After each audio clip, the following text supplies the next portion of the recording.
My story begins when we moved into that old house on Maple Street. It was just me, my wife Jen, and our 2 kids, Sammy and Ellie. A fresh start, you know.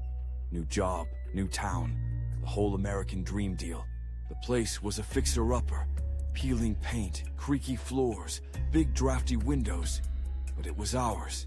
I remember Sammy, all of 8, running around the empty living room yelling, "This is gonna be awesome!"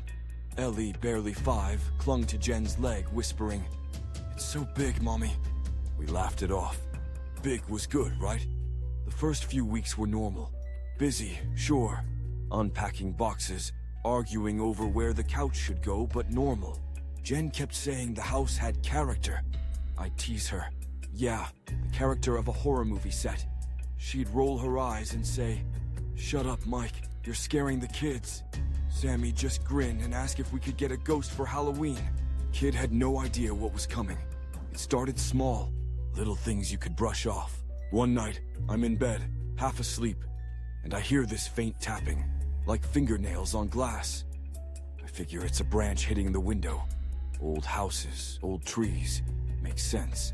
But when I check, there's nothing outside. Just darkness and that chilly October wind rattling the panes. I tell Jen the next morning, and she goes, "You're hearing things, babe. Lay off the late-night coffee." I laugh, but it sticks with me. That tapping, it didn't feel random. A couple days later, Sammy comes barreling into the kitchen while we're eating breakfast. "Dad, my toys were all over the floor when I woke up." I raise an eyebrow. "You sure you didn't leave them like that, bud?" He shakes his head hard. "No way. I put him in the box last night, I swear." Jen pats his hand and says, "Maybe Ellie was playing in there." Ellie's sitting there, spoon halfway to her mouth, and she squeaks, "Nuh-uh. I don't like his dumb army guys." We chalk it up to kid stuff, but I catch Sammy staring at his cereal, real quiet, and I wonder, the tension creeps up slow, like fog rolling in. One evening, Jen's in the laundry room, folding clothes, when she yells, "Mike, get down here!" I rush in, heart pounding, and she's standing there, trembling, pointing at the dryer. It just turned on, by itself. I frown. "You sure you didn't bump it?" She glares at me. I was on the other side of the room, genius. I check the plug, the buttons. Nothing's weird.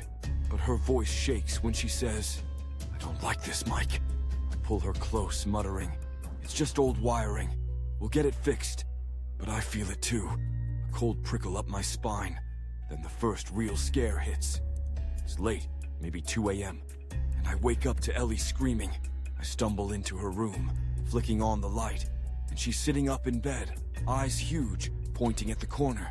"Daddy, the lady was there!" I freeze. "What lady, baby?" She's sobbing now, voice all gaspy. She was gray and floaty, and she smiled at me. Jen's behind me now, whispering, "Mike, what the hell?" I check the room, closet, under the bed, nothing. Ellie's clinging to me, and I'm shaking too, saying, "It's okay, sweetheart, just a bad dream." But I don't sleep the rest of the night. That smile she described, it's burned into my head.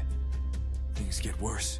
The tapping turns into footsteps, heavy ones, pacing the upstairs hall when we're all downstairs. Jen swears she hears whispering in the kitchen, too soft to make out.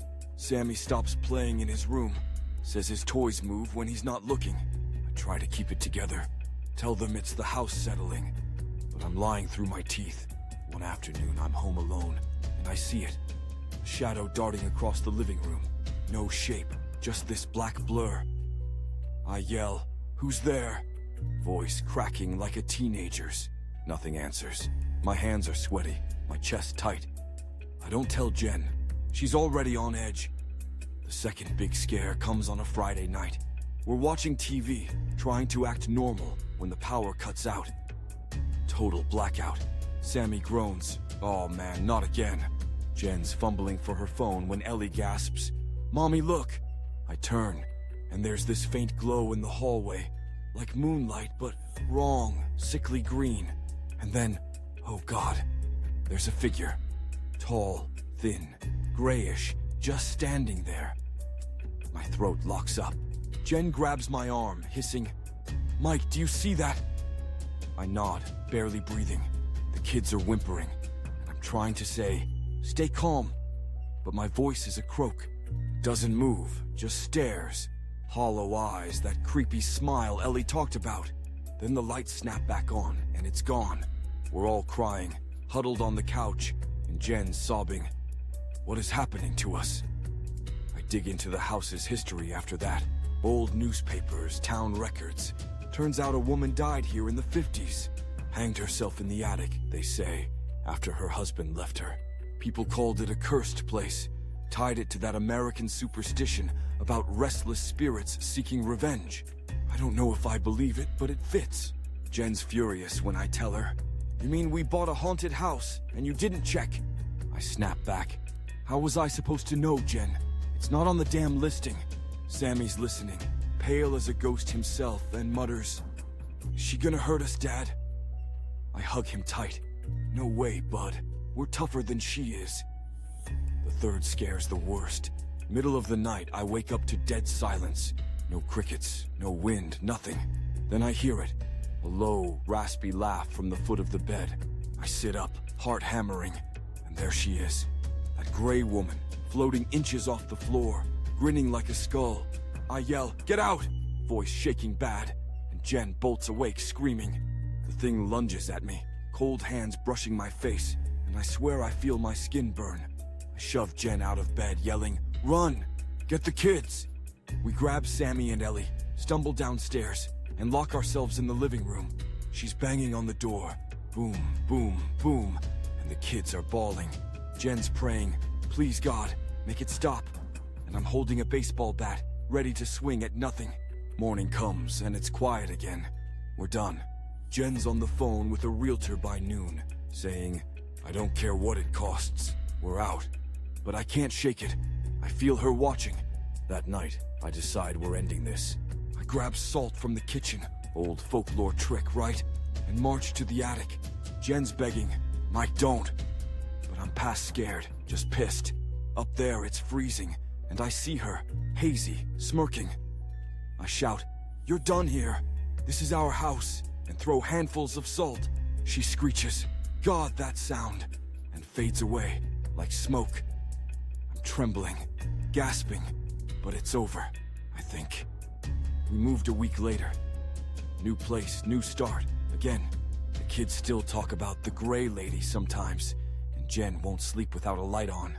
Me, I keep salt by the bed, just in case. I don't know if she's really gone, or if I just pissed her off more. But I'll tell you this. Every creak in the night, every shadow.